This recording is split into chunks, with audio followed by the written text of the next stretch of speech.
கொட்டிடுவோம். First time என் லைஃப்லயே இப்படி நான் சேர்த்து வச்சிருக்கேன். ஏன் உனக்கு இதுல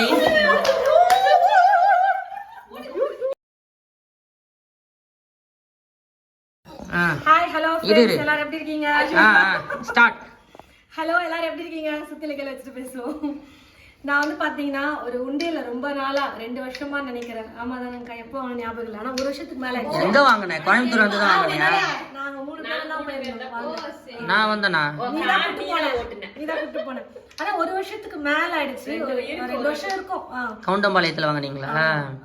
பிரியா அந்த வீட்டுக்கு போன புதுசு. அப்ப 2 வருஷம் இருக்கும் அக்கா. 2 வருஷமா ஒரு உண்டியல வச்சு நான் வந்து காசு சேர்த்து வச்சுட்டு இருந்தேன். சம்பளம் வரும் முதல்ல அம்மா வந்து 500 ரூபாய் கொடுப்பாங்க. அம்மாக்கு தெரியாம திருட்டுத்தனமா வேற நிறைய வந்து போட்டு வச்சிருக்கேன் நானு காசு. அவங்களுக்கே தெரியாது எவ்வளவு இருக்குன்னு சொல்லிட்டு வேணா கேட்கலாம். எவ்வளவு இருக்கும்? எவ்வளவுனா இருக்கட்டும். இப்ப எதுக்கு ஓடிக்கிற உண்டியல? அம்மாக்கு ரீசன் முதல்ல எவ்வளவு இருக்குன்னு சொல்லுமா. என் கணக்கு வந்து ஏன்னா எனக்கு தெரியாம நிறைய சுடும் பிரியா. அதுல ஒரு 50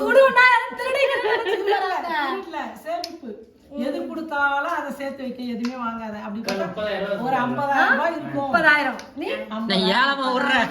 40,000 அது கணக்கே தெரியல இருக்கு. அப்பா நீப்பா இன்னும் 7,000 2 வருஷமா சேர்க்கறல. சரி அண்ணா சொல்லுங்க. மாசத்துக்கு 2,000 சொல்லி 48,000 வச்சுக்க. ஒரு தோராயமா 48,000 பேசிக்கா நான் உன்னை நம்புறேன். நீ அதுக்கு மேல ஆட்டைய போடுவேன்னு 40ல இருந்து 50 வரைக்கும் மேல நான் ஜெயிச்சிருவேன். ஓ அப்படி ஏதோ ஒரு சின்ன நம்பிக்கை. திருடுவேன், லைட்டா திருடுவேன். அப்புறம் இந்த உண்டியல உடைக்கும் போது என்னம்மா நீ சில்லறைலாம் சேர்க்கவே மாட்டியா அப்படின்னு சொல்லிட்டு நீங்க கேட்டுக்கூடாது. பாத்தீங்களா, நான் முதல்ல ஆரம்பிச்சதே சில்லறையில இருந்து தான். பாருங்க, குட்டி பேங்க். இதுலதான் வந்து பாத்தீங்கன்னா சில்லறை வந்து சேர்த்து வைப்பேன். இன்னொரு உண்டியல் இருக்கு, ஊர்ல இருக்காது, இரும்பு உண்டியல் மாத்தி இந்த உண்டியல். இந்த சில்லறைய சேர்த்து வச்சு இவங்க கிட்ட கொடுத்துருவேன். ஆக்சுவலா இந்த சில்லறை கொடுக்கறதே அப்பா தான். அதை போட்டு இவங்க கிட்ட கொடுத்துருவேன். வீட்டு செலவுக்கு ஏதாவது கடைக்கு போறதுக்கு கொடுக்கணும் அப்படின்னா நோட்டை வாங்கி இதுல போட்டுருவேன். அந்த மாதிரி தான் இதுல இப்ப பாதி இருக்கு, இன்னும் கொஞ்சம் சேரட்டும், அப்புறமா இது பண்ணிக்கலாம். இது உடைக்க கூடாது. இது வந்து மர உண்டியல் தான், ஈஸியா ஓபன் பண்ணிடலாம். சின்ன பையனா இருக்கும்போது எங்க அண்ணன் திருட்டிடுவான். இப்ப பெரிய பையன் ஆயிட்டான்ல, அதனால கொஞ்சம் சில்லறை காசுலாம் எடுக்க மாட்டான். கொஞ்சம் டீசென்டான பையன், அதனால இதுல காலியா ரொம்ப ஆர்வமாக. இது மண் உண்டியல்ன்றதுனால யாராலும் எடுக்க முடியாது, அதனால பிளான் பண்ணி உடைச்சிராத. அம்மா ரொம்ப நேரமா இந்த உண்டியல இப்ப ஏன் உடைக்கிறேன்னு கேட்டுட்டே இருக்காங்க. இது ஃபுல்லா ஆயிடுச்சா இல்லைன்னு எனக்கும் தெரியாது. ஏன் உடைக்கிறேன்னா மேரேஜ் இருக்கு பாத்தீங்களா, அதனால நான் வந்து அப்போ பிளான் பண்ணி சேர்த்து வைக்க ஆரம்பிச்சதே வந்து பாத்தீங்கன்னா, சரி நம்ம ஒரு வருஷம் 2 வருஷம் சேர்த்து வச்சோம்னா மேரேஜ்க்கு எதுக்காவது யூஸ் ஆகும். கல்யாண செலவு, அதாவது கல்யாண செலவுனா சும்மா செலவு இல்லை. இப்போ ஒரு கட்டில் இல்ல பீரோ இல்ல ஃப்ரிட்ஜ் ஏதாவது வாங்கி தரணும் அப்படின்னு நினைச்சாங்கன்னா இந்த காசை கொடுத்தா அவங்களுக்கு ஏதாவது யூஸ்ஃபுல்லா இருக்குமே அப்படின்னு அந்த மாதிரி செலவுக்கு வந்து நான் வந்து சேர்த்து வைக்கலான்னு பிளான் பண்ணேன். அதுக்காக தான் சேர்த்து வச்சா, மேரேஜுக்காக. இது உடைச்ச உடனே நாளைக்கே அப்பா கிட்ட ஆர்டர் போட்டு இன்னொரு உண்டியில வாங்கிட்டு வந்து கொடுங்க அப்படின்னு. அப்பா சொன்னாரு, இன்னும் 1 மாசம் கழிச்சு வாங்கி தரேன் உங்க மாமியார் வீட்டு போனதுக்கு அப்புறமா அப்படின்னாரு. இல்ல இங்க இருந்தே நான் ஸ்டார்ட் பண்ணிக்கிறேன், 1 மாசம் ஏன் வேஸ்ட் பண்ணணும் அப்படின்னு சொல்லிட்டு சொன்னேன். சரி நாளைக்கே வாங்கி தரேன் அப்படின்னாரு.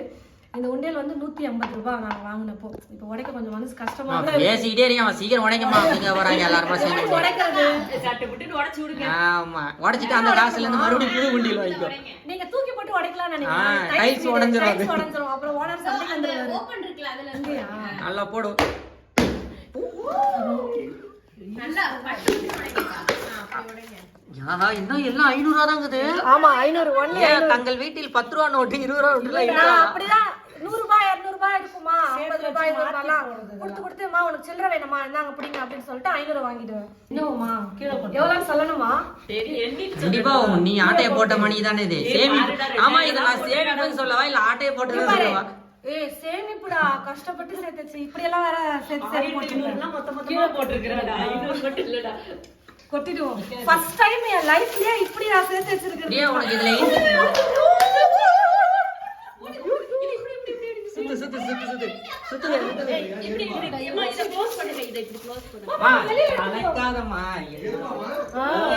இது யாரும் எதிர்பார்க்காத ஒண்ணு.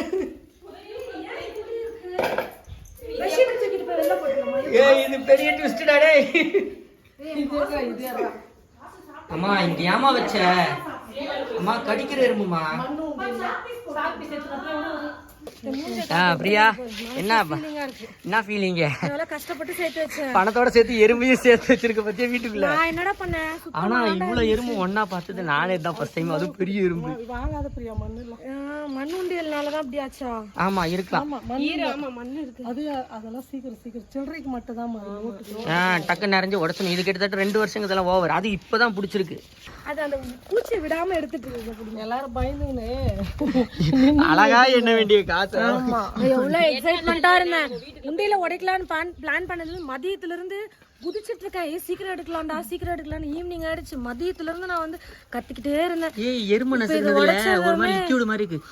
அது லிக்விட்ல அந்த முட்டை ஐயோ எப்படி ஆச்சுன்னே தெரியல. நீட்டா பத்திரமா தான் வச்சிருந்தேன். அதுக்குள்ள முட்டை எல்லாம் ஒரே ஃபீலிங் ஆயிடுச்சு. சரி இப்ப எண்ணி டோட்டல் பண்ணும்போது ஃபீலிங்லாம் சந்தோஷமா போயிடும். இருந்தாலும் அந்த உண்டியல பார்த்தோன்னே மனசு ஒரு மாதிரி. இப்ப இன்னொரு முறை மண் உண்டியல் வாங்கணுமான்ற பயம். வேணாம் ஸ்க்ரூ போட்டு திருக்கிற மாதிரி. அப்பதான் நாளா எடுக்கிறதுக்கு. அதனாலதான் நான் வாங்குறதே இல்லை அந்த மாதிரி. நோட் எதுவுமே ஆகல. நான் ஏதோ சாப்பிட்டு கிஃப்ட் வச்சிருக்கும் போல இருக்கு. நோட்டை கடிச்சு கரையானா இருந்தா அரைச்சிருக்கோம்னு சொல்லுவாங்க. எறும்புதான். இப்ப பாத்தீங்கன்னா ஏலத்தை வந்து இன்க்ரீஸ் பண்றாங்க. ஒவ்வொருத்தரும் அவங்கவுங்க பண்ண கெஸ் பண்ணதை வந்து அப்படியே மாத்திக்கிறாங்க. ஏன்னா எண்ணிக்கை அதிகமா போயிட்டு இருக்கு. நீங்க உடனே நிறைய பேர் வந்து திரும்பவும் சொல்றேன் என்ன 500 சேர்த்து வச்சிருக்க பணக்காரியா அப்படின்னு நினைச்சுக்காதீங்க. பாருங்க ஃபர்ஸ்ட் ஸ்டார்டிங்ல 100 50 100 200 நான் போட்டேன். அப்புறம் அம்மா கொடுத்த ஐடியா தான் வந்து பாத்தீங்கன்னா 100 100 50 போட்டோம்னா சீக்கிரம் சேர்ந்துரும். 2 வருஷம் மேரேஜ்லாம் அப்போ வந்து பிளான் பண்ணல. மேரேஜ் வரைக்கும் நம்ம வந்து சேர்த்து வைக்கணும்னா 500 சேர்த்து வச்சாதான் வந்து சேர்த்து வைக்க முடியும். இல்லைன்னா நிறைய உண்டியல் வாங்குற மாதிரி இருக்கும். 10 20 சேர்த்து வச்சா அப்படின்னாங்க. அதனால கொஞ்சம் கொஞ்சமா 500 அம்மாவோட பார்வை நோட்டு மேலேயே தான் தவிர பொண்ணு மேலேயே இல்லையே. 150 500 சேர்ந்துச்சுன்னா அந்த சில்லறையை கொடுத்துட்டு அந்த 50 100 கொடுத்துட்டு 500 நோட்டா வாங்கி சேர்த்து வச்சதுதான் இது எல்லாமே. சூப்பர். மொத்தமா 59,605 ரூபாய். ஃபர்ஸ்ட் உண்டியில சில்லறை பொண்ணுன்னு போட்டது இவ்வளவுதான் இருந்தது. இவ்வளவுதான் இல்ல இவ்வளவு இருந்துச்சு. யாருமே நினைக்கல இந்த மாதிரி. இது வந்து பெரிய தொகை தான் இது இல்லம்மா. எவ்வளவு நாங்க எல்லாரும் ஆளாளுக்கு ஒண்ணு சொல்லிட்டு இருந்தோம். ஒவ்வொருத்தர் அஸ்மா 7,000, இவன் 30,000, நான் 40,000, 48,000, 50 தாண்டி. நான் கூட நினைக்கல 50,000. அப்ப நான் 60 சொல்லி இருந்தா ரவுண்டா முடிஞ்சிரும் போல. ஓகே இப்ப எல்லாரும் அவுட்.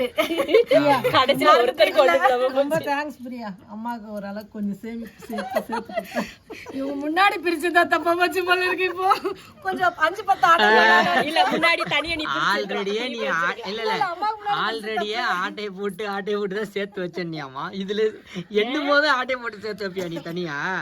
சரி ஓகே. இப்ப நாங்க வந்து வெளியில கிளம்புறோம். அதுக்கு முன்னாடி உண்டியல உடைச்சிட்டு எவ்வளவு இருக்குன்னு பாத்துக்கலாம் அப்படின்னு சொல்லிட்டு தான் பார்த்தோம். முடிஞ்சது. இதே மாதிரி நீங்களும் வந்து சேர்த்து வைங்க. சின்ன குழந்தையா இருந்தாலும் சரி பெரியவங்களா இருந்தாலும் சரி அவங்களுக்கு ஏத்தது மாதிரி நீங்க வந்து நோட்டோ எப்படியோ முடிஞ்ச அளவுக்கு மண்ணு இதுல சேர்த்து வச்சீங்கன்னா ஒரு 6 மாசம் 1 வருஷம் கூட இதுதான். இரும்புல டிப்ஸ் சொல்லுங்க. அந்த மாதிரி ஆகாம இருக்கணும்னா என்ன பண்ணணும் அப்படின்னு நிறைய பேர் சேர்த்துக்கிறவங்க இருப்பாங்க இல்லையா? கட்டையில கரையான் பிடிக்காதா? பிடிக்கும். அதனால இரும்பு போயிடுங்க. ஏன்னா எனக்கு தெரிஞ்சு எவ்வளவு ஒரு லட்சக்கணக்கான எறும்பு வந்திருக்கும் பழகுது. இன்னும் 1 வருஷம் தான் இந்த காசு. அந்த எறும்பு பார்த்தோன்னே காசு எல்லாம் சாப்பிட்டு ஆமா அவ்வளவு கரையா இருந்தது. எனக்கு ஃபீல் ஆனதே அதான். இந்த எறும்பு பார்த்தோன்னே உடனே இந்த காசு ஏதாவது டேமேஜ் ஆனா செல்லாது. வேற எதுவுமே ஆகல, அழுக்கும் ஆகல, ஒண்ணுமே ஆகல. 60,000 சேர்த்து வைங்க. வருஷ கணக்கா சேர்த்து வைங்க. பெரிய தொகையா கிடைக்கும். இப்ப இதுவே கம்மி. இன்னும் 5 வருஷம் அப்படிலாம் சேர்த்து வச்சோம்னா காலேஜ் ஃபீஸே கட்டிடலாம் போல. 1 லட்சம் ரூபாய் காலேஜ் ஃபீஸ். அதனாலதான் நிறைய பேர் அஸ்மா பிறந்ததுல இருந்தே அதுக்காக தான் சேர்த்து வைக்கிறாங்க. போஸ்ட் ஆபீஸ்ல சேர்த்து வைக்கலாம். எடுத்துன்னு போய் போஸ்ட் ஆபீஸ்ல சிறு சேமிப்பு பேங்க்ல போட்டு ஏதாவது போட்டீங்கன்னா நம்ம கொஞ்சம் கொஞ்சமா அவங்க படிக்க என்ன கேட்டா நான் இப்படியே சேர்த்து வச்சுக்கிறேன். அப்பதான் அவசரத்துக்கு உடைக்க செலவு பண்ணாத ஆளுங்களா இருந்தா பரவாயில்ல. நமக்கு இப்ப தேவைன்னு உடைச்சிட்டோம்ல. அந்த மாதிரி கிளம்பலாமா? வீடியோ முடிச்சுக்கலாம். இது ஒரு 10 வருஷம் கழிச்சு நீ ஓபன் பண்ணி நிறைய சேர்த்து வச்சிருந்தா